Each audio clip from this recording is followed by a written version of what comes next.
One. Bonjour à tous. Aujourd'hui, on fait ce podcast avec Sabrina. On va parler un peu d'expatriation à Dubaï. On va parler un peu de business en ligne. On va parler de plein de choses. Il y a beaucoup de femmes qui m'ont demandé justement de faire ce podcast et je profite aujourd'hui de cette occasion pour vous présenter une entrepreneuse qui s'est installée récemment sur Dubaï. Et puis, je vais la laisser se présenter tranquillement. Bonjour Sabrina, comment tu vas? Bonjour, ça va et toi? Ouais, ça va. J'ai adoré l'intro. Hein. Ouais, écoute, tu c'est me dis, naturel. tu as eu plein de personnes qui t'ont contacté, j'ai été celle qui est choisie. Ouais, c'est un honneur. Moi, ça me fait plaisir de te rencontrer aujourd'hui, d'échanger avec toi ce podcast. On va pouvoir aborder plein de sujets. Je te cache pas que j'ai plein de questions pour toi. Beaucoup de femmes m'ont demandé justement d'avoir la vision d'une femme par rapport à l'entrepreneuriat, par rapport à ton emménagement aujourd'hui sur Dubaï. Donc, je voulais faire ça avec toi et je suis honoré d'être là avec toi. Génial. Ça va, tout va bien pour toi? Ça va. Ok, nickel. Me pose pas des questions trop indiscrètes, hein, je te préviens. T'inquiète pas. Le but, c'est de te mettre à l'honneur aujourd'hui. Okay. Le but, c'est de te mettre à l'honneur et de faire en sorte que tout se passe, que tu racontes un peu ton histoire, aussi naturellement qu'elle est, que tu racontes, on va dire, toutes les étapes par lesquelles tu es passé et que, en gros, tu nous dises un peu qui tu es, qu'est-ce que tu fais dans la vie, comment tu en es arrivé à Dubaï aujourd'hui. Et puis, tout naturellement, on verra les débats, vers où partiront les débats. Allez, okay. Let's go. Déjà, première chose, pourquoi tu as choisi de venir vivre à Dubaï? Pourquoi Dubaï? Écoute, pourquoi Dubaï? Je pense que pour moi, c'était la meilleure ville par rapport à ce que je recherchais dans mon quotidien. Moi qui travaille en ligne avec la France, il n'y avait pas trop de décalage horaire. Donc 3 heures, c'était gérable, contrairement aux États-Unis ou en Asie. Pour moi, ce n'était pas super loin. Tu vois, parce que c'était soit Dubaï, soit les États-Unis, soit Bali ou la Thaïlande. Donc Dubaï, bon, c'était, on va dire, entre les deux. J'avais envie d'être dans cet environnement-là avec une ville plus chère. Tu vois, d'être dans la pression financière. Je comprends. Je savais qu'il y avait aussi les connexions ici que je pouvais faire. Mais je t'avoue que je n'ai pas trop réfléchi non plus. Je me suis dit, tu prends tes valises, tu pars. Je pense que c'est là-bas où je vais me sentir bien et on verra bien. Si ce n'est pas là-bas, c'est les États-Unis. Et tu étais déjà venue à Dubaï avant? En 2015. Ok. 2015, je suis venue. J'avais fait mon premier stage d'études. Okay. Et c'est vrai que quand je suis venue ici, j'avais dit à mes copines, j'ai dit, mais les filles... quand on finit nos études, on va venir vivre ici. C'est là où je me suis sentie à ma place. Tu vois, j'ai eu un sentiment que... Bon, après, j'avais voyagé, mais pas autant que ça. J'étais partie 2 mois, tu vois. Et finalement, mes copines, elles se sont toutes mariées. Donc, je suis venue toute seule. Tu es venue toute seule et tu as tenté l'aventure. C'est ça. Voilà. Et aujourd'hui, à Dubaï, comment tu te sens? Je me sens bien. Ouais. Je te jure, je me sens bien. On en parlait. Tu vois, c'est vrai que je ne vais pas te dire que j'étais malheureuse en France, tu vois. Dieu merci, j'étais bien, j'avais ma santé, j'avais ma famille, j'avais tout pour être heureuse.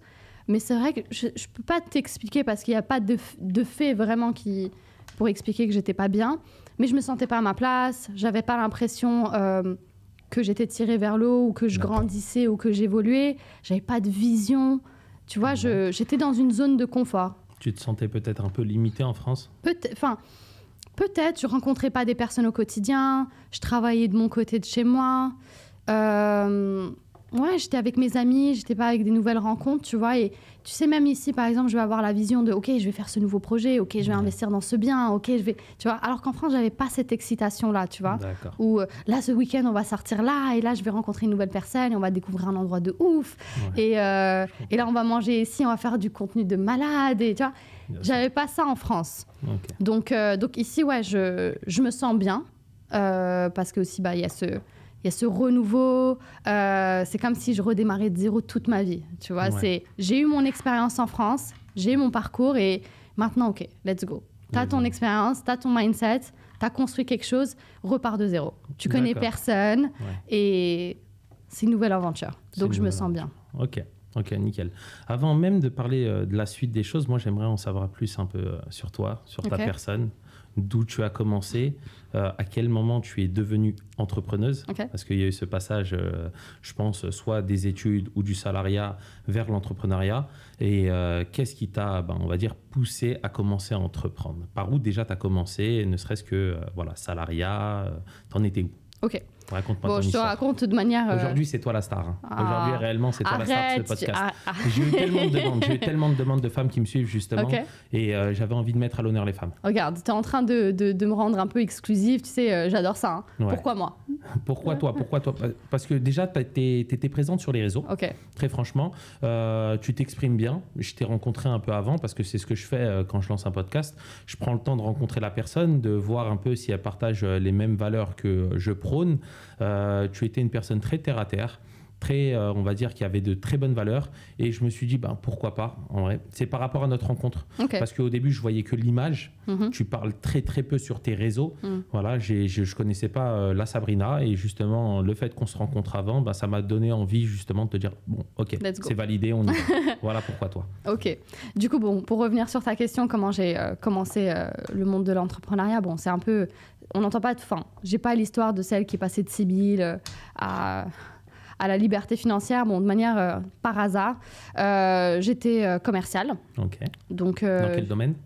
Dans le luxe. Okay. Donc, on vendait une matière pour l'architecture d'intérieur de luxe, les boutiques de luxe. J'adorais, j'étais passionnée. J'ai toujours été passionnée. Et pour moi, c'était, je suis commerciale, je vais devenir directrice commerciale. Et c'est ça, en fait, tu vois, ma voie. C'est ça. Okay. Et moi, j'étais très heureuse dans le salariat. Tu vois, c'est vrai que ça me saoulait de ne pas avoir mes vacances quand je voulais, d'arriver à 9h, 18h. Et qu'est-ce qui te rendait heureuse? C'était la performance, c'était le progrès, c'était d'apprendre des nouvelles choses, c'était d'évoluer, tu vois, professionnellement, c'est vrai. Mais je ne me voyais pas entrepreneur, tout simplement parce que je ne me sentais pas capable, tu vois. Si je me sentais capable, aujourd'hui j'en prends conscience, bien sûr que j'aurais voulu, mais vu que je ne me sentais pas capable, l'idée n'était même pas venue.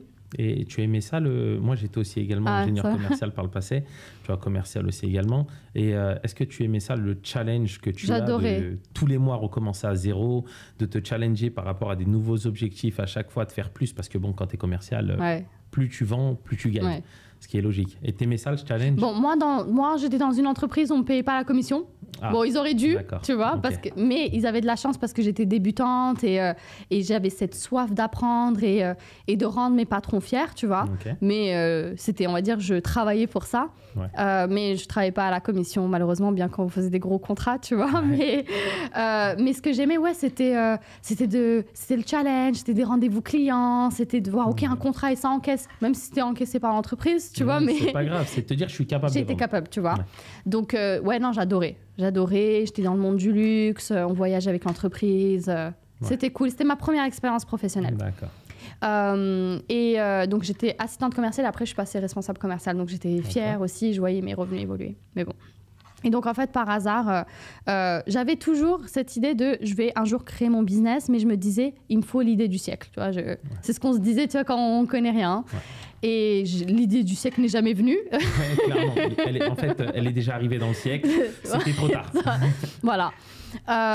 Donc, je reçois un message sur Instagram d'une fille qui me démarche. Vraiment, tu vois. Tu sais, les gros messages relous, hein. Tu vois, les pavés que t'as pas envie de lire et que dès que tu vois le pavé, c'est limite, tu lis pas, tu dis ça. OK, c'est bon. Tu veux la liberté financière ou un complément de revenu et tout, moi j'ai répondu. Tu lui as dit quoi? Tu lui as dit quoi comme réponse? Je lui ai dit, c'est quoi ça? Je lui ai dit, vas-y, réponds, tu vois.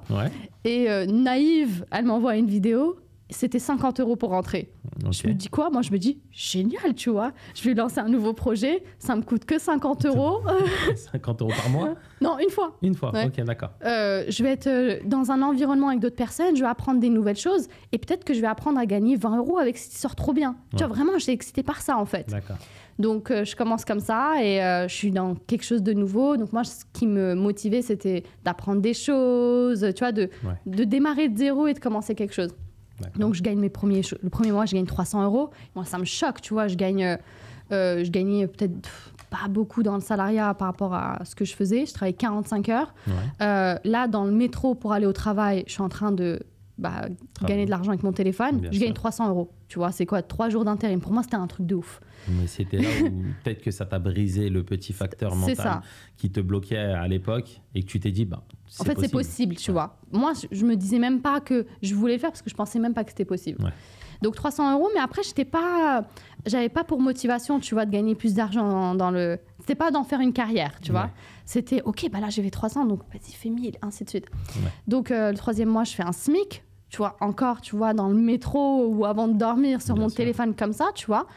Et au bout de 8 mois, je suis en vacances. Je pars à Mykonos. Ok. Et je suis en congé payé. Et en fait, là, je gagne dans les 2000 €, tu vois, avec ce business. Pourquoi Parce que tu as mis en avant ton lifestyle à Même Mykonos ou pas du non, tout, c'était vraiment une phase de progression, tu Ok, sais, de d'accord. compétences, de mieux savoir faire plus de clients. Après, il y a aussi, j'étais dans du marketing de réseau, du coup. D'accord. Mais de monter une équipe, ton équipe a Ok. fait des ventes. Tu donc on te va dire, développais. c'est ça. Ok.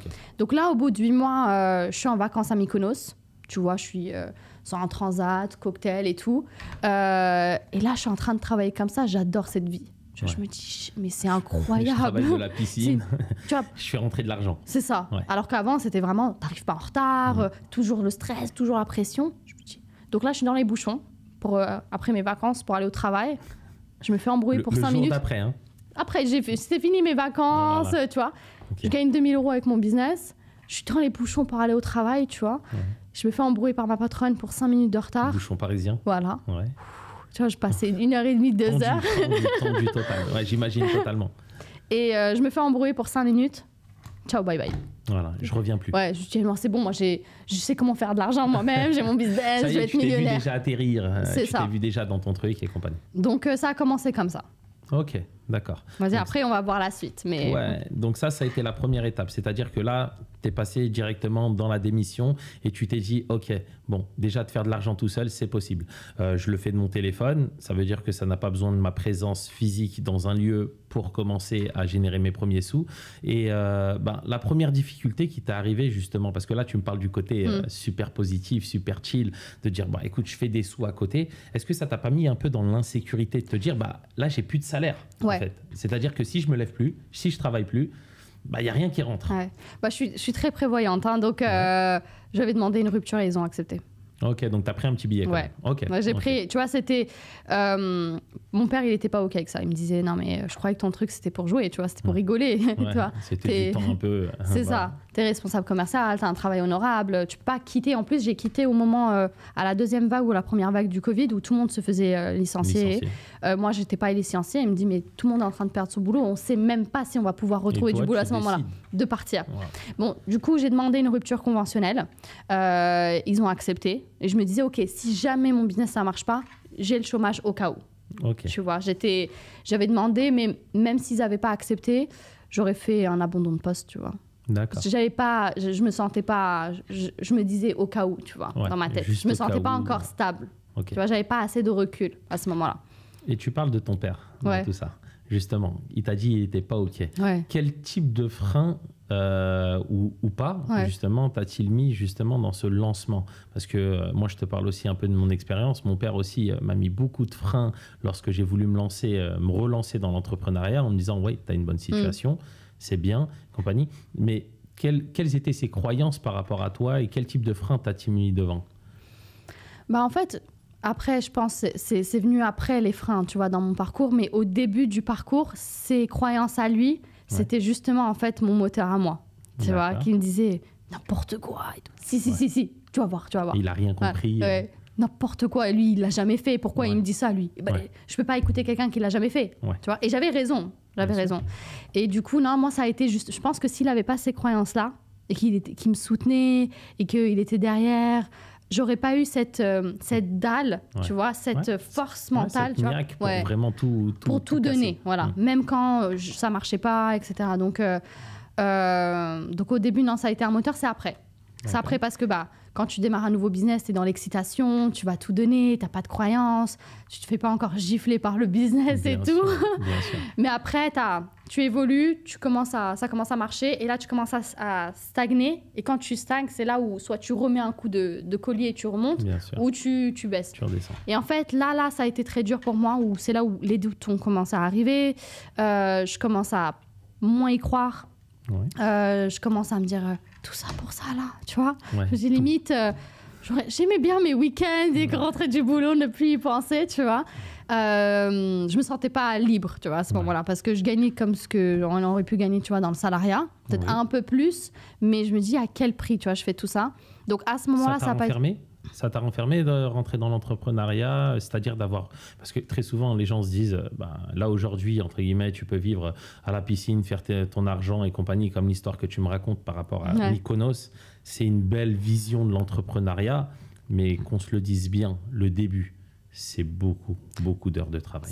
C'est beaucoup. Et en fait, au-delà juste des heures de travail, c'est, tu sais, tu es en train de passer énormément à l'action sans compétences, sans confiance, sans savoir si ça va si ça va vraiment marcher. Tu sais pas vraiment où donc, tu vas. Tu travailles avec le frein à main, tu vois. Donc le fait juste de travailler avec le frein à main, c'est hyper énergivore. Donc si par exemple je travaille 10 heures dans ma journée, mais ça fonctionne de fou et tout ce que je fais ça marche, ça va dans mon sens et que c'est smooth. Non, en fait, j'aurais pas ressenti. Mais tout ce côté, tu vois, frein, je crois pas en moi. Est-ce que je suis en train de bien faire là C'était hyper énergivore. Donc, non, moi, je me suis enfermée. Mais c'est aussi ça, l'entrepreneuriat. Oui. C'est des montagnes russes. Hein. C'est en gros, c'est rempli de très hauts et de très, très bas. Tu vois, les très hauts, quand tu te dis, bon, écoute, tout est possible, je peux faire mon argent tout seul. C'est là où tu es dans ta période très montante. Et à un moment donné, tu commences à rencontrer des difficultés. Tu es tout seul, c'est ça, tu es toute seule. Tu te dis, est-ce que je vais y arriver ? Est-ce que je suis faite pour ça ? Est-ce que ces difficultés qui sont là, est-ce que je vais réussir à les surmonter ? C'est aussi ça l'entrepreneuriat, c'est rempli de hauts et de bas. Et après cette expérience, on va dire que tu es passé par ce moment difficile, ce pic où tu es arrivé, on va dire, un peu pour toi à ce moment-là, tout en haut, et que tu as commencé à redescendre. T'en es arrivé où ? Comment t'as fait pour ressortir, rebondir de tout ça ? Ça a été la pire période de ma vie, mais en même temps, ça a été la meilleure période de ma vie, tu vois. J'étais en période de dépression. Explique-moi pourquoi. Pour moi, la dépression, ça a été le meilleur cadeau que j'ai pu avoir. Donc, tout se passe mal, tu vois, en même temps. Et quand tu commences à penser problème, tu n'arrives même plus à penser solution. Tu vois, des problèmes partout. C'est ça. Donc, j'ai l'impression que rien va dans mon sens, que, en fait, j'avais l'impression que j'avais atteint un palier dans ma vie et que c'était fait pour les autres, mais pas pour moi. Tu vois, j'étais convaincue. Mais en même temps, je voulais pas lâcher. Et en vrai, je vais même te dire pourquoi je voulais pas lâcher. J'avais la honte. J'avais la honte de retourner dans le salariat, du FDR et tout. Non, mais c'est vrai. J'avais la honte. J'avais la honte de ce qu'on allait penser de moi sur les réseaux sociaux, parce que finalement, je m'exposais sur les réseaux sociaux pour parler du business. Donc, en fait, finalement, ton truc, ça marche pas, hein, tu vois. Bien sûr. En fait, tout ce que j'avais rêvé et tout ce que j'avais imaginé, tu vois, j'étais dans mon lit, j'imaginais, je vais être à Miami avec ma voiture et tout. Tu te voyais déjà chiller sur Miami Beach. Je vais être millionnaire avec ça. Tout ça, c'est fini. Tu vois, donc déprime de ouf. Ça a duré combien de temps ? Je pense que ça a duré 6 mois. Donc en fait, ce qui s'est passé, c'est que j'ai eu la première phase où je me suis dit Je me suis dit, j'avais tellement peur du regard des autres et c'est vraiment ça qui m'angoissait. Je me suis réveillée un jour, j'ai dit à ma mère, je vais prendre un billet d'avion, je pars à New York. Je retire mes réseaux sociaux et personne ne me connaît, je disparais, vraiment. Et je refais ma nouvelle vie, je cherche du travail et tout. Ma mère me dit, ma fille, t'es folle. Je pense que t'es en dépression là. Je pleurais tous les jours. Hein. Va chez le médecin. Non, va voir une psy. Donc je cherche une psy, on me dit non, il faut aller chez le médecin pour ça. Chez le médecin me dit oui, en effet, je sais pas, elle me fait un test. Elle me dit en effet, vous êtes en dépression, madame. Donc elle commence à me souscrire, tu vois, des antidépresseurs. Je lui dis ça sert à quoi ça ? Elle me dit vous allez voir, vous allez ressentir aucune émotion. Je dis génial. Elle me dit par contre, vous allez peut-être prendre ça toute votre vie et tout. Je dis ne vous inquiétez pas, ça va beaucoup mieux. D'accord. Donc je vais direct chez le coiffeur. Je vais chez j'en veux pas. Je vais chez le coiffeur. Et je me dis ok, renouveau. Tu sais, c'est comme un 1er janvier. Je me dis, j'ai fait un blond et tout, tu vois. Je t'ai dit, je vais changer de coupe, je change de vie. Je suis allée chez le coiffeur, je lui ai dit, je sais pas, tu fais quoi à mes cheveux, mais je veux changer de tête. Tu me fais du rouge, tu me fais un blond, tu me fais ce que tu veux. Ce que tu veux, Donc, et en fait, là, c'était une re-excitation. Donc, je remonte, je réessaye des trucs, je suis encore pas bien. Et vraiment, le déclic, c'est le jour où j'ai lu un livre qui s'appelle de la part d'un ami de Tony Robbins, où il dit, si tu as un objectif, arrête de penser problème, commence à penser solution. Donc, dès que tu as un problème, demande-toi c'est quoi la solution. Donc ça, déjà, là, ça m'a ouvert une première porte. Je me suis dit, OK, commence à penser solution. Et après, j'ai compris, j'ai rencontré une personne. Il m'a dit, écoute, c'est juste que tu dois monter en compétences. C'est juste que là, tu es épuisé parce que tu travaillais, mais tu n'as pas de plan. Viens, je te structure. D'accord. Et c'est là où je me suis dit, OK, je dois investir en moi, je dois monter en compétences, je dois être entourée des bonnes personnes. Et je dois être toujours tirée vers le haut, tu vois, avec quelqu'un qui sait plus que moi, pour me montrer ce qui est possible et de m'apporter des connaissances en plus. Tu as eu besoin d'un support justement pour te cadrer et te dire ok, moi je sais que c'est possible, maintenant si je le fais un peu toute seule, je vais me perdre, il vaut mieux que je sois un peu guidée dans tout ça. C'est ça. Et c'était là où vraiment en fait j'ai pris conscience que c'était important d'investir sur soi. Moi je connaissais pas, tu vois, je me disais oui ils nous vendent leurs trucs eux, et c'est ce jour-là je me suis dit ok j'ai compris. C'est pour ça que voilà, j'ai besoin, parce que j'avais pas de compétences. Ouais. Tu vois, j'avais pas de compétences et j'avais pas aussi la croyance que je pouvais atteindre des revenus plus importants, que je pouvais avoir plus de succès dans mon business. Je l'avais pas. Donc si je pense que je vais réussir, j'ai raison. Et si je pense que je vais échouer, j'ai raison aussi. Tu vois, clairement. Donc, tu vas vers cet échec, quoi qu'il arrive, et si tu penses que tu vas réussir, à un moment donné ou un autre, ça va prendre. C'est ça. Et si j'avais pas cette dépression-là, on va dire ce mal-être-là, je me serais pas, tu vois, poussée ou mise dans des situations où je suis obligée de m'en sortir parce que je vais vraiment mal, tu vois. Ouais, je comprends. Et si j'étais tout allait bien dans ma vie, tout allait dans mon sens, et que j'étais heureuse, pourquoi, tu vas me faire du mal pour grandir, sortir de ma zone de confort? D'accord. Pour ça a été le plus beau cadeau. Ça a été le meilleur... Ah ouais, ça c'est une bénédiction, tu vois. Okay. Ah vraiment, je suis très contente d'avoir eu cette dépression, vraiment. Et le côté des réseaux sociaux, le fait d'être une femme qui est sur les réseaux sociaux, est-ce que ça a été justement une cause aussi peut-être à ta dépression? Parce qu'il y a un côté aussi, je pense, hein, excuse-moi, il y a un côté très... anxiogène dans les réseaux sociaux où pas mal de personnes vont te mettre leur mal-être sur toi et te mettre des mauvais commentaires. Les gens ont du temps à perdre pour ce genre de choses. Bah en fait, avant d'investir sur moi, je développais pas le business sur les réseaux sociaux. D'accord. Donc c'était, pour te dire, j'étais un chacal du business. C'était vraiment, mais sans compétences. Tu vois, je passais énormément à l'action, mais j'avais pas de compétences. Donc ça veut dire que je passais 80% de mon temps à travailler, mais j'avais 20% de résultats. En gros, j'étais sur Snap. Je faisais de la prospection. J'étais la plus grosse relou. Hein. Je prospectais. J'étais sur les groupes Facebook. Donc, je n'avais pas utilisé, tu vois, mes réseaux sociaux pour me faire connaître et développer une audience. C'était, je parlais avec tout le monde. Tu ne postais pas? Non. Tu t'agressais les gens dans les réseaux? Ah oui, tu vois. Et du coup, c'est là où... Et en fait, c'est après, tu vois, quand j'ai investi sur moi et du coup, je suis montée en compétence. C'est là où je me suis lancée sur les réseaux sociaux. Mais ça ne m'atteignait pas, tu vois, les commentaires à ce moment-là. Parce que j'étais tellement en excitation, tu vois, je passe de je bosse toute la journée à je poste 3 TikTok de ma chambre et mon business est en train de grandir, tu vois. Ouais. Pour moi, c'était pas... Je sais pas, pour moi, c'est de la folie, tu vois. Ouais, te dire que c'est comme ça que ça marche, en fait. Tu vois. C'est là où tu as rencontré ton business model, on va dire, qui fonctionne et que tu t'es dit, en fait, ça marche. C'est ça. De se montrer, de commencer à parler aux gens, de commencer à créer du contenu. C'est ça. D'accord. Donc, vraiment avoir une stratégie qui me permet d'avoir des prospects, alors qu'avant, c'était qui va payer aujourd'hui, tu vois, avant. D'accord, ok. Sur le long terme. Et dans ta vie, justement, dans ta petite vie on va dire, de démarrage dans l'entrepreneuriat, à ce moment-là, comment tu t'es dit, je vais commencer à grandir? Quelles ont été, on va dire, les étapes qui t'ont ramené justement à venir aujourd'hui à Dubaï? Ok. Voilà. C'est ça que je veux savoir, c'est comment tu t'es dit, je veux m'expatrier, ça je le sais, c'est mon rêve, c'est mon truc. Aujourd'hui, c'est possible, je le fais. Enfin, dire le jour où j'ai déménagé, à quel moment ou le avant? Voilà, juste un peu avant de partir, où tu t'es dit, qu'est-ce qui a déclenché en fait ce déménagement? Il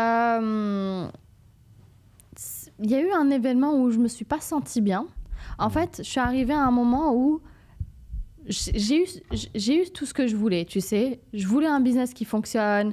Je voulais me sentir stable et sereine dans mon business, gagner de l'argent sereinement, avoir cette liberté, avoir du temps, avoir de l'argent. Et en fait, j'étais pas heureuse. Tu vois, j'étais pas comblée. Tu vois, je me sentais très seule. Okay. Mes amis, ils étaient mariés. Donc, bien sûr, on se parle encore, mais beaucoup moins.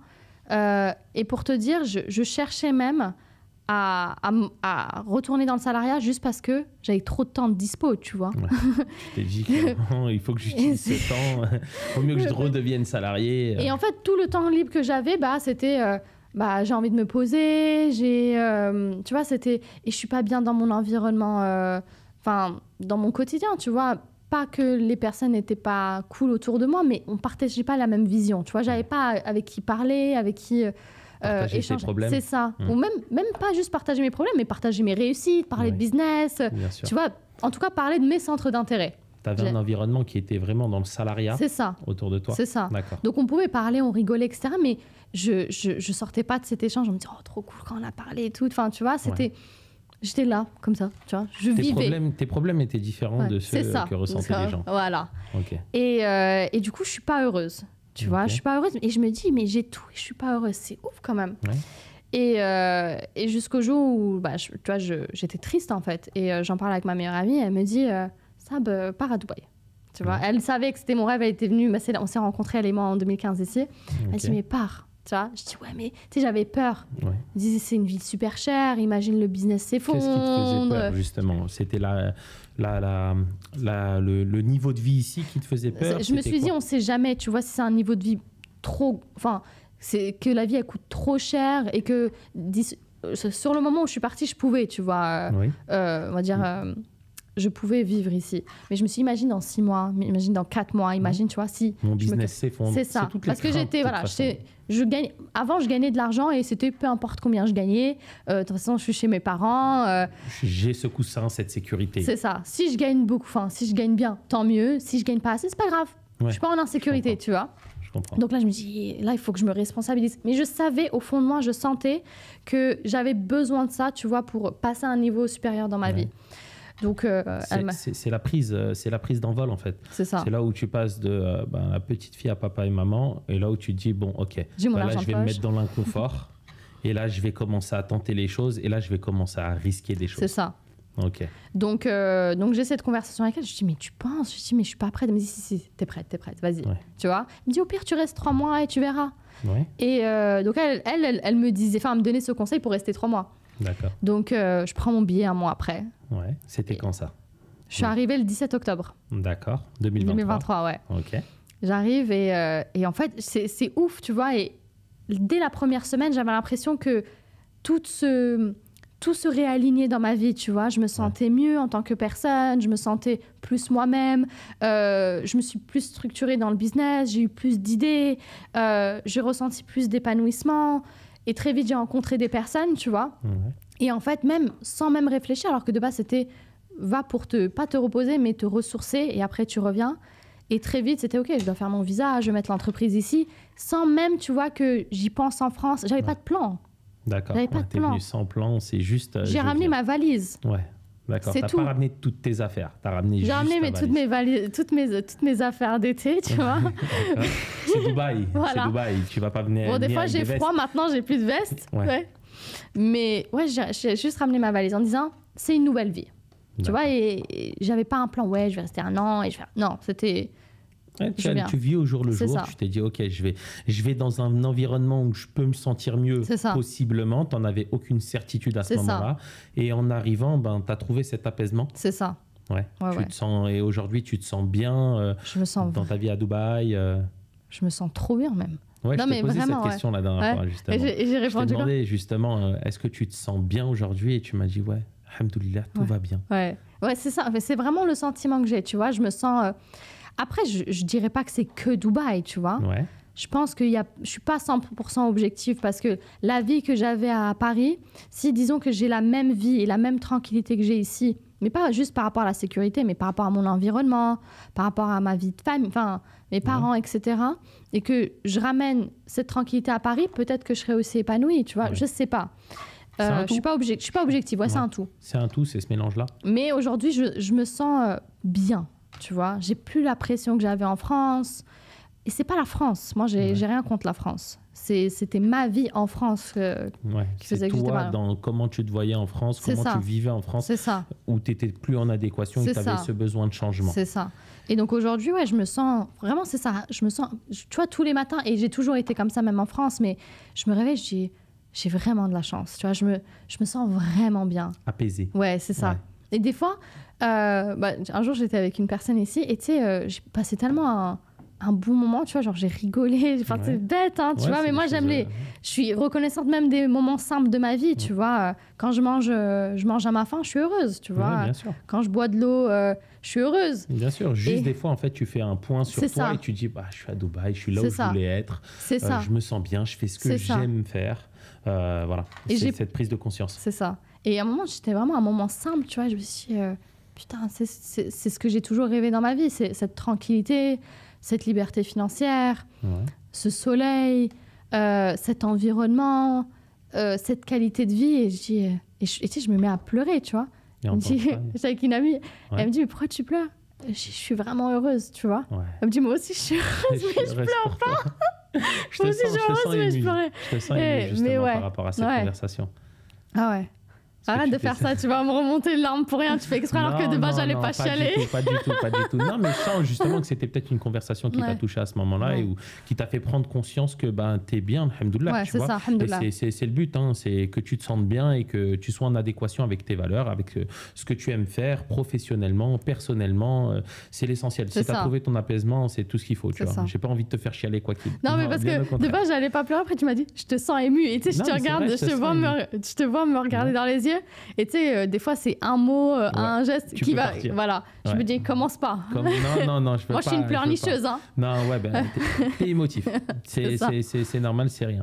Et cet emménagement, justement, que ce soit de trouver un appart, d'ouvrir ta société, de faire toutes les démarches administratives, quoique c'est beaucoup moins lourd qu'en France, parce qu'ici, c'est beaucoup dans le digital, c'est-à-dire que tout se fait en ligne quasiment. Il y a des déplacements, des choses. Est-ce que ça a été compliqué pour toi? Parce que j'ai beaucoup de monde qui veulent s'expatrier, qui veulent savoir un peu comment ça s'est passé. Tu es une femme célibataire, tu es jeune. Comment ça s'est passé pour toi? Est-ce que tu as trouvé ça difficile? Non. J'avais trouvé comment? Sur un groupe Facebook, je crois. Oui. Ton appartement? Ouais. Sur un groupe Facebook, il y a un agent qui m'a écrit, je dis voilà mes critères.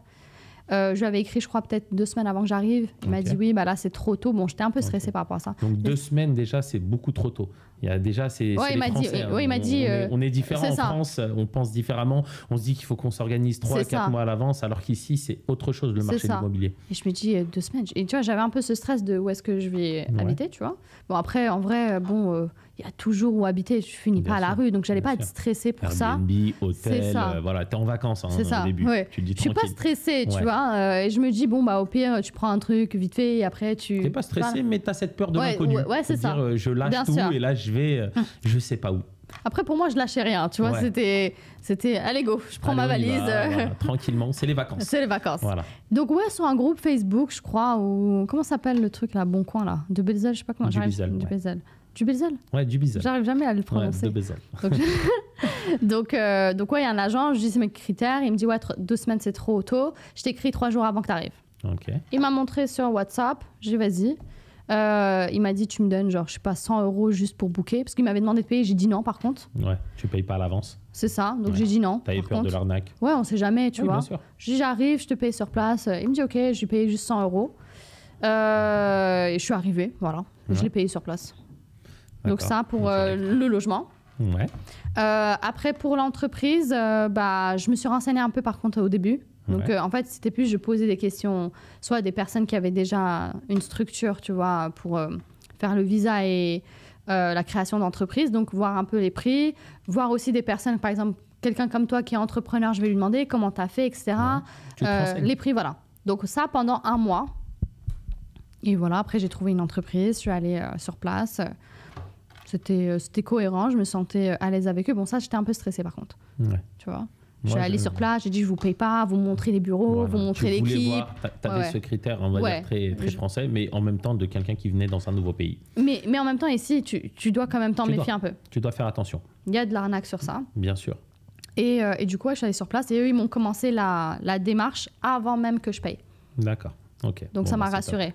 Ok, ils ont déjà commencé à te montrer qu'ils étaient capables de faire le travail pour ensuite. Et ils l'ont même fait. Ils ont fait le, tu sais, genre trouver le nom de l'entreprise, les documents, commencer à lancer, à commencer comment on appelle ça, pas la candidature, mais en tout cas lancer le process, tu vois, directement.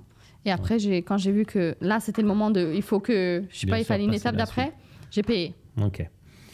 Moi, justement, je suis passé par un ami à moi. Okay. Donc, moi, au moins, j'avais pas ce côté-là un peu stressé, stressé et compagnie. Je me suis dit, bon, j'ai avancé dans la confiance, donc j'ai pas eu ce côté-là spécifiquement. Okay. Donc, voilà. Mais je peux comprendre quand tu connais pas. Et j'étais déjà venu en 2021 aussi pour du business. Donc, je m'étais déjà renseigné et tout. Donc, ça, déjà, ça m'a enlevé, on va dire, les difficultés. Toi. Tu savais, en fait, tu connaissais la personne et tu savais les étapes.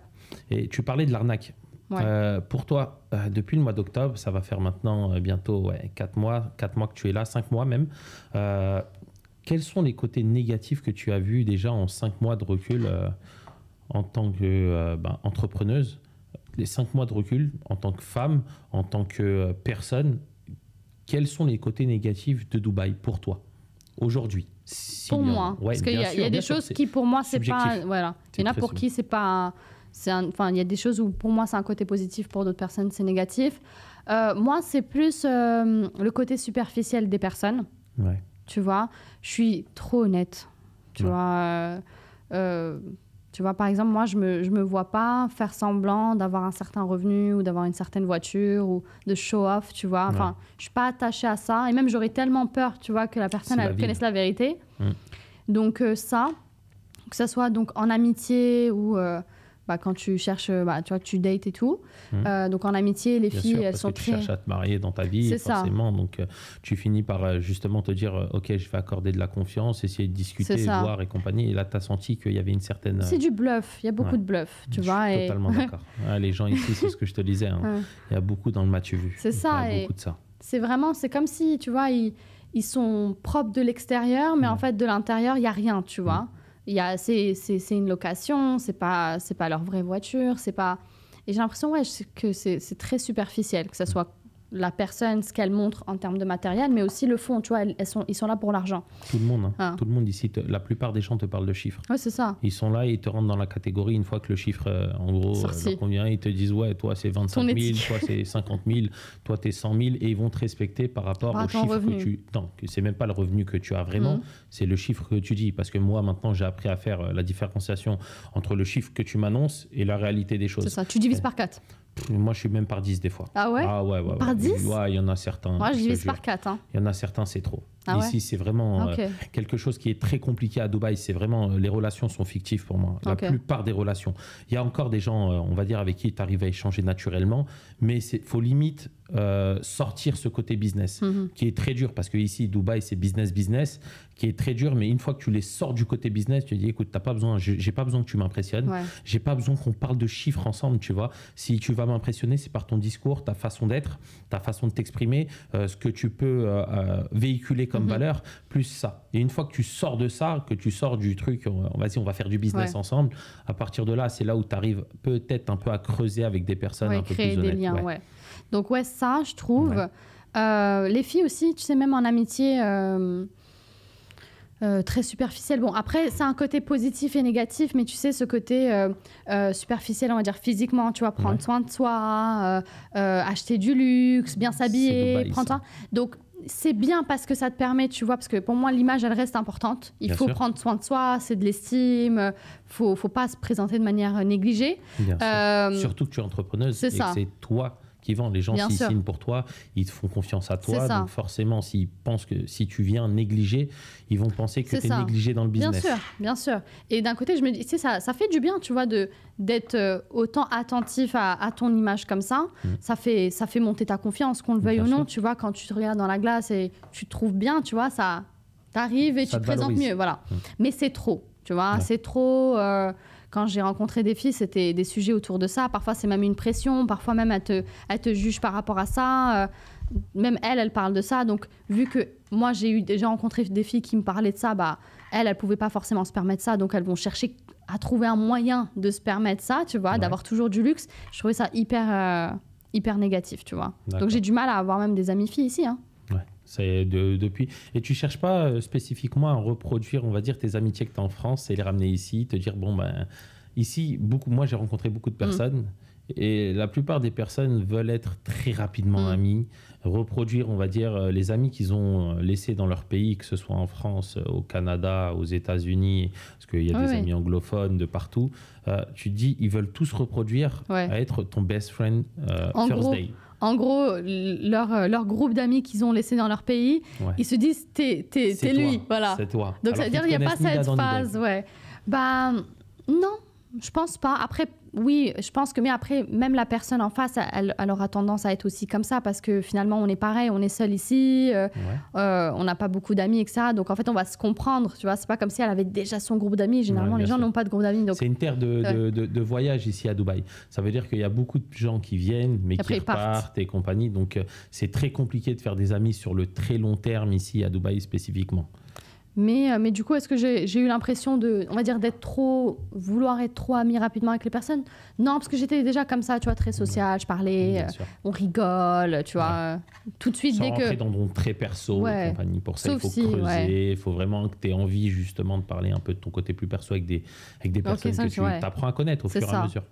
Donc, je dirais c'est ça les côtés négatifs. Après, la pression, il y en a, tu vois, qui diront la pression financière, mais moi, c'est un moteur pour moi. Ouais. Tu vois, de toujours vouloir plus. Parce qu'à Dubaï, en fait, finalement, peu importe combien tu gagnes, tu peux vivre avec 3 000, comme tu peux vivre avec 10 000, comme tu peux vivre avec 20 000. Et tu n'impressionneras personne. Ouais. Peu importe que tu montes, il y a toujours mieux que toi. C'est ça. Sache-le. Du coup, moi, ça, pour beaucoup, c'est le côté négatif. Moi, je trouve que c'est positif, tu vois. Voilà. Okay. Ça motive. Et ça te donne une vision, ça te donne envie de faire plus, tu vois. Alors qu'en France, je vais faire plus pour faire quoi, en fait? Ouais, je comprends. Tu vois? Ouais. Maintenant, je voulais te parler aussi des côtés positifs, mais on va l'aborder un peu différemment. Okay. C'est quoi la journée d'une Sabrina aujourd'hui à Dubaï? Je vais te dire, on va dire comment, voilà, on va dire à partir du matin, qu'est-ce que tu fais la journée type d'une Sabrina? Écoute, j'ai pas de journée type, désolée, mais on va dire une journée normale dans ma vie, basique. Ok? Bon, déjà le matin, je suis très slow. T'es tranquille, chill. C'était tout ce que je voulais en fait. Bien sûr, quand j'étais salariée, voilà, c'est ça. Dans le salarié, j'étais toujours stressée, tu vois, le matin. Là, c'est le réveil, je suis en retard, les bouchons. Voilà. Mais du coup, moi, j'avais envie d'entreprendre pour ce côté plus chill. Donc, je suis très slow le matin. Je me réveille pas à 14h, je me réveille peut-être vers 8h, tu vois. Ouais. Slow. Je vais direct à la salle. Ouais. Je fais 30 minutes, 1 heure, voilà. Ça te fait du bien. Je prends un petit déj et je regarde une vidéo ou une formation, un truc sur YouTube. Ouais. Vraiment, c'est... bien. Et après, je travaille. Donc, soit je travaille à la maison, soit je vais dans un café ou un coworking space pour travailler. Ouais. Si c'est un jour où je fais du contenu, je me filme en train de marcher, hein, tu vois. Ouais, bien sûr. Les réseaux, il faut bien. C'est le boulot. C'est ça. C'est le boulot qui veut ça. Et après, après ça dépend. Est-ce que j'ai des coachings? Est-ce que j'ai des appels? Et après, j'essaye, tu vois, de rencontrer des personnes au quotidien. Okay. Tu vois, donc... Et tu as des techniques, justement, pour rencontrer un peu des gens au quotidien. Ouais. Voilà, tu peux les... savoir ce que je veux dire? Je te dis. Bien sûr, il faut. On s'est foutu de ma gueule. Il y a beaucoup de monde qui vont se dire, ils vont venir ici, mais j'ai pas d'amis. Ou comment rencontrer des gens? C'est une question qui revient souvent sur mes lives. Comment moi, j'ai rencontré des personnes? Moi, j'ai pris les entrepreneurs que j'aime bien sur les réseaux, que j'ai vu à Dubaï. Ouais. J'ai envoyé un message à beaucoup de monde en disant « Hey, j'ai vu que tu étais à Dubaï. Hey, je viens d'arriver. Je kifferais te voir. Ouais. C'est tout. En masse. Hein. Ouais, en masse, copier-coller. Je te jure. Okay. Mais j'avais vraiment envie de voir cette personne. C'est pas genre quelqu'un que j'ai pas envie de voir, j'envoie ça. Voilà. D'accord. En gros, c'est ça, tu vois. J'ai envoyé ça aux gens et je m'en fichais. J'avais peur, tu vois, du rejet et tout. Après, je me dis, je m'en fous, tu vois, je les connais pas. À la fin de la journée, ils pensent pas à moi, je pense pas à eux. Je suis pas en France. C'est ça. Je me permets, on va dire, de vouloir. Je suis là pour ça, je viens. Et puis ma démarche, elle est tranquille, elle est honnête. Je vais pas me gêner. Mais tu sais, genre, je me disais, c'est vrai que finalement, avec du recul, c'est bizarre que les gens me répondent parce que j'avais rien à leur apporter, tu vois. Ouais. Donc, j'ai fait mes premières rencontres comme ça. Ouais. Après, une fois, j'ai mis dans un groupe Facebook. Oui, est-ce qu'il y a des filles ici? Je suis arrivée à Dubaï, on m'a mis dans un groupe WhatsApp. Salut les filles! C'est moi, c'est ça. J'ai pas d'amis. Non, mais on est tous dans ça. Oui, c'est normal. Faut être franc, parce que j'ai pas d'amis, il est dur. Il est très, très dur ce que tu balances. Mais c'est la vérité. J'avais personne, tu vois. C'est ça. Et je suis là pour me faire des potes, des rencontres pour grandir, pour évoluer. Et c'est dans pro, perso, et après tu tries en fonction des affinités au fur et à mesure. Et en vrai, l'environnement, tu vois, est hyper puissant pour te faire grandir. Donc, tu as trouvé ça ici à Dubaï, justement? De ouf. Tu as fait des belles rencontres dans l'entrepreneuriat, des bonnes choses. Ne dis pas moi, ça me fait plaisir. Ça me ferait plaisir, mais voilà. Tu as fait des rencontres dans l'entrepreneuriat. Ouais, j'ai fait des belles rencontres, vraiment. Et même des personnes avec qui je ne suis pas forcément restée en contact. Tout le monde m'a apporté quelque chose. tout le monde a mis sa pièce, sa pierre à l'édifice. Tout le monde a été rentable. Non, mais c'est clair. Ouais, je suis d'accord. Mais c'est vrai. Non, mais dans le sens où des prises de conscience, Bien tu sûr. vois, hyper rapidement. Ouais. Et c'est vrai que c'est là où tu as le plus de prise de conscience. C'est avec l'échange, avec l'humain.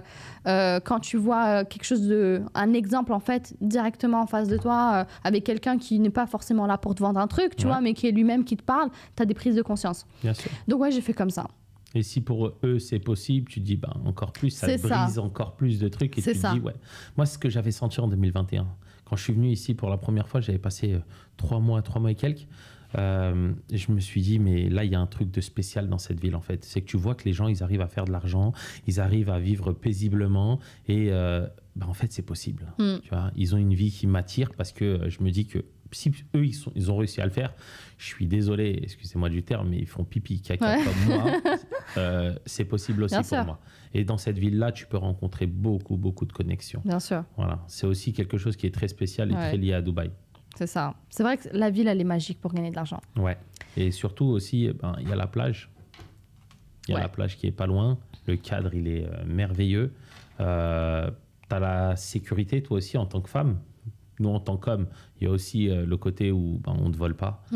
Tu peux laisser traîner tes affaires un peu partout. Il n'y a personne qui va venir. D'ailleurs, c'est un mauvais réflexe qu'on a de laisser traîner nos ordis et compagnie. Parce que si demain, tu retournes, ne serait-ce pour un transit en France ou autre part... Tu oublies. Tu perds tous tes codes, en fait. Tu perds tous tes codes. Et là, tu es trop habitué à la grande vie et la belle vie où tu dis, ouais, je suis safe, je suis tranquille, je fais ma vie tranquillement.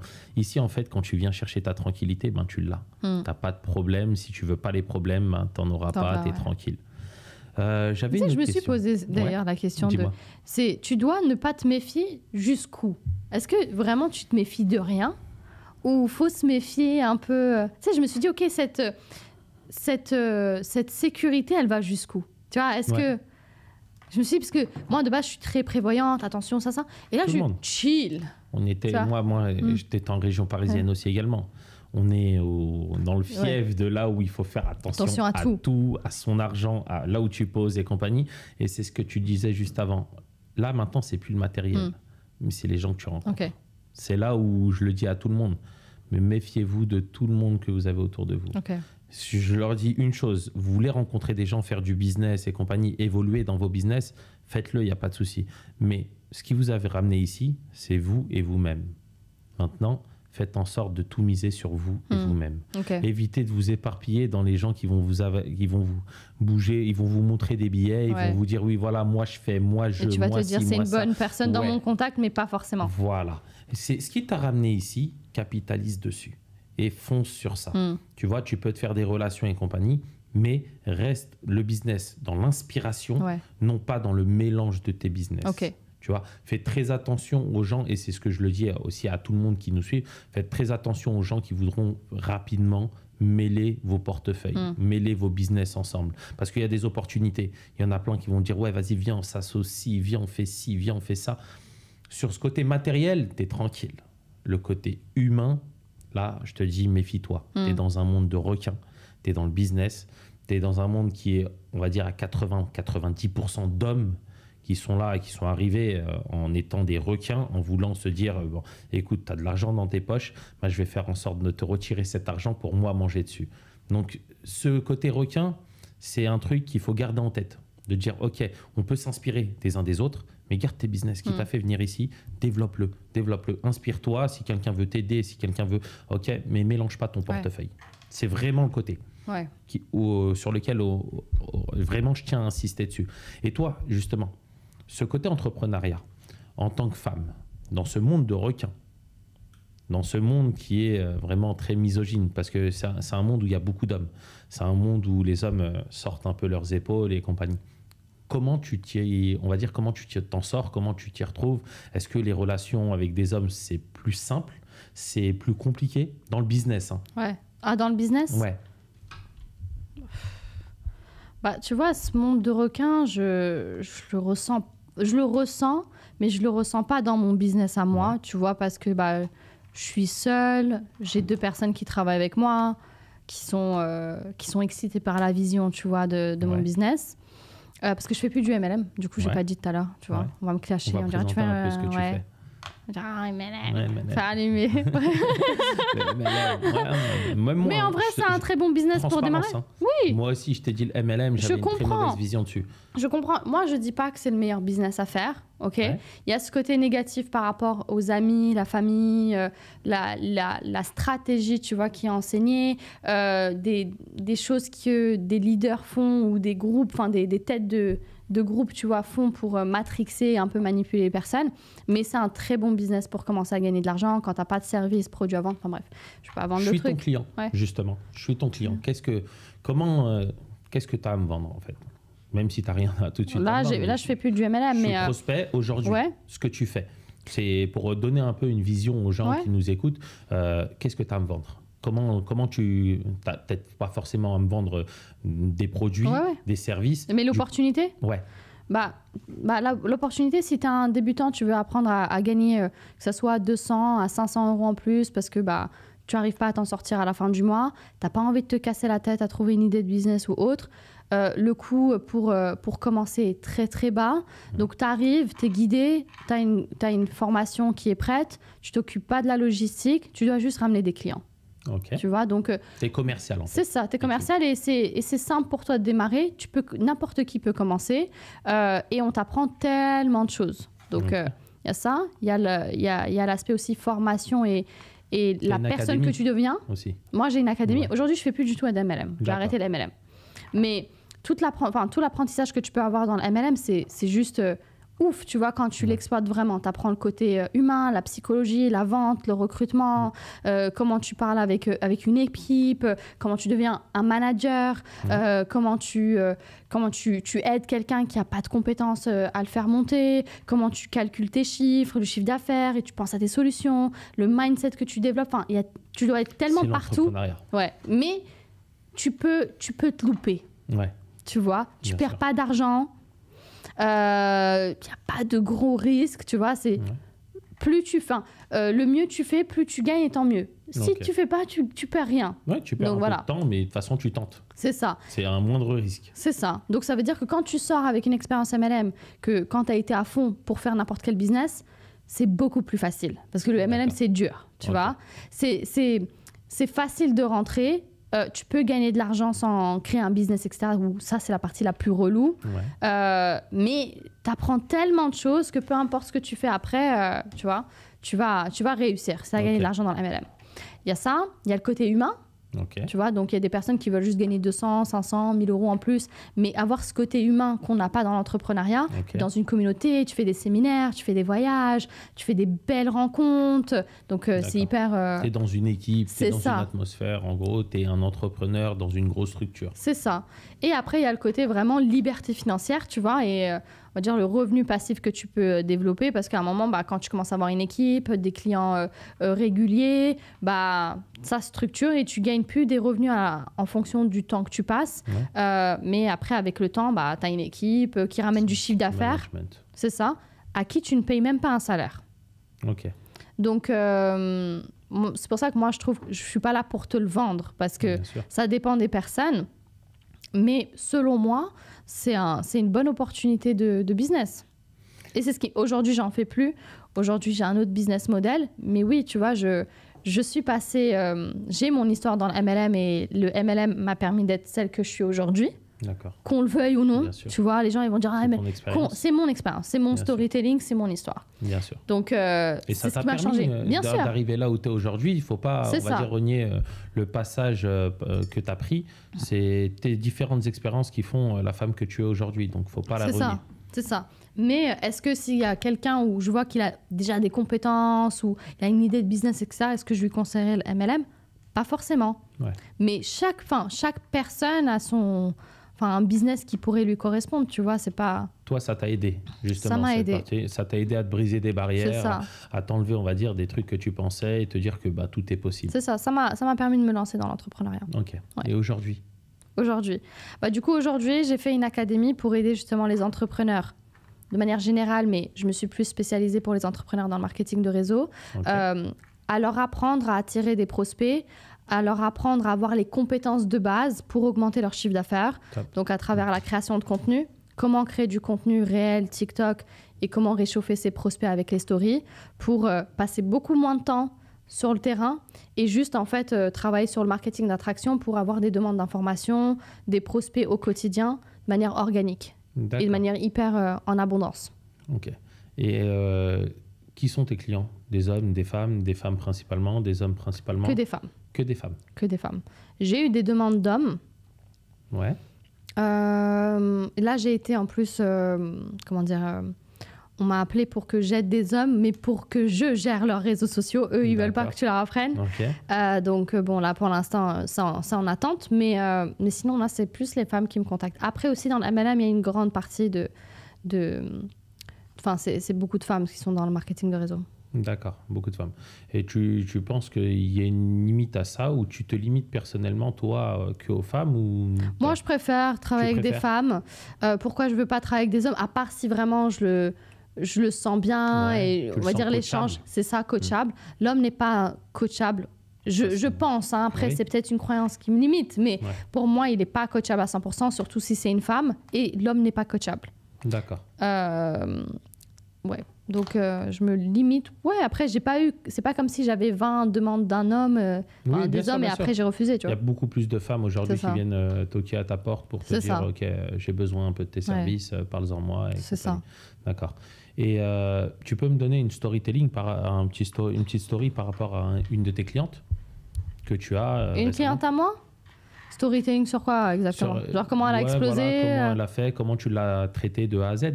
On va dire du début et quel est le process pour elle rapidement. Bah, du coup, là, je pense à une cliente à moi qui donc, me contacte. Elle passe toute la journée, tu vois, sur les réseaux sociaux où il y a l'angoisse, elle ne sait pas ce qu'elle est en train de faire, elle n'est pas sûre d'elle. Ça marche moyennement bien, tu vois. Elle crée du contenu, mais il n'y a pas forcément de vues. C'est pas comment faire monter tout ça. Okay. Donc, elle me contacte. Donc, OK, on travaille sur tout, donc on travaille sur comprendre la psychologie des personnes sur les réseaux sociaux, qu'est-ce que les gens en fait font sur les réseaux sociaux et comment ils consomment du contenu et qu'est-ce qui attire leur attention, que ce soit l'aspect visuel, non visuel, positionnement du texte, quels sont les mots, toutes ces subtilités-là. Comment on va créer du contenu de manière facile, parce que je suis une flemmarde. Donc c'est ce que je transmets. Voilà, facile, de toute façon, ce qui est compliqué aux gens. C'est ça. Okay. Donc comment en fait créer du contenu facilement, mais quand même qui va apporter beaucoup de résultats. Et après, on se base sur, comment tu vas... Donc, on met en place la stratégie de contenu. Qu'est-ce que tu vas poster? Comment tu trouves tes idées? Je te partage des idées et let's go. On se lance. Donc, la première semaine, généralement, c'est la mise en application des conseils, mais il y a encore des réajustements à faire. Là, plus la lumière, là, le positionnement, là, c'est ce mot, là, ça fait pas de sens. Et après, je montre du côté concret. Tu les accompagnes petit à petit. Et du coup, elle a pu passer, je crois, en un mois de 0 à 5 000 abonnés, je crois. Et du coup, des demandes d'infos tous les jours. Déjà, en un mois, 5 000 abonnés, c'est excellent. C'est qu'en gros, toi, tu vas les professionnaliser, tu vas montrer une image professionnelle d'eux sur les réseaux. C'est ça. Et donc après, on travaille sur l'aspect visuel aussi, l'identité visuelle, tes stories à la une, ta photo de profil, la bio. Je suis vraiment dans toutes ces subtilités-là parce que tu attires quelqu'un, il regarde ton profil, t'inspire pas confiance, ou tu fais trop vendeur, ou tu fais trop l'entrepreneur, un peu trop. Allez, ciao. Du coup, on travaille sur ces subtilités-là et du coup... du coup, tu attires plus de monde et même le monde que tu attires, il est plus qualitatif et il te fait plus confiance, tu vois. D'accord. Ok, écoute, c'est très bien. Même moi, justement, je comprends beaucoup mieux ton business et ce que tu fais aujourd'hui. J'avais une petite dernière question car ça fait déjà quasiment 1 heure qu'on est dessus. Ça va vite. Tes objectifs pour la suite? C'est quoi tes objectifs? C'est quoi mes objectifs? Pour les années à venir, on va dire l'année et les 2-3 années à venir, tu te vois où en fait? À Dubaï déjà? Ouais, je me vois à Dubaï, je me vois mariée. Inch'Allah. Inch'Allah. Petit à petit. Je me vois mariée, mais je me vois vraiment aujourd'hui... je pense que même avec toi, j'ai eu cette prise de conscience et quelqu'un d'autre aussi, mais je me suis dit, j'ai quelque chose à apporter aux gens. Tu vois, je me disais au début, j'ai juste des compétences. Bon, là, c'est vraiment, je sens que la personne que je suis va permettre à énormément de femmes à avoir plus de croyances, plus de confiance, de prendre conscience de quoi elles sont capables, de leur permettre vraiment de grandir dans leur vie. Donc, j'ai envie mon objectif, là, d'ici... dans les années à venir et les mois à venir, c'est vraiment d'impacter le plus de personnes. D'accord, d'impacter de plus en plus de personnes au fur et à mesure. Et pour impacter, donc faire plus de contenu, comme ça, tu vois, là, tu me lances là. Ouais, clairement, là, tu me lances. On se lance, il n'y a pas de souci. On va se lancer sur YouTube. Je pense à écrire mon livre. Excellent, c'est bien, c'est des bonnes choses. C'est des bons projets. Tu as une petite, on va dire une petite plume. Non, pas du tout. Pas du tout. Petit à petit, ça viendra. Mais tu peux payer quelqu'un qui écrit pour toi. Tu racontes une histoire. Voilà, il écrit. Okay. Moi, je parle spontané. Je sous-traite. Voilà. Je ne sais pas faire, je sous-traite. Mais parce que je sais que le fond, en fait, ça sera moi et l'info qui sera partagée dans le livre, mais on va dire vraiment la forme. Tu vois, la tournure des phrases, etc. Je sais pas faire. Tu vois, donc, et en vrai, ça prend du temps d'écrire un livre. Bien sûr. Et c'est peut-être pas aussi ton savoir-faire. C'est ça. Comme moi. Moi, personnellement, je ne saurais pas écrire un livre. Mais c'est ça.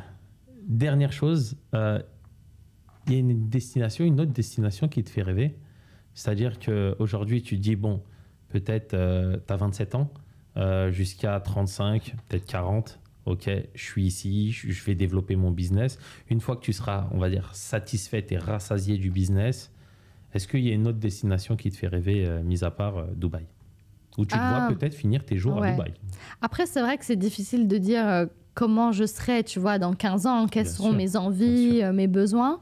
Mais moi, aujourd'hui, ici, je me sens bien, tu vois.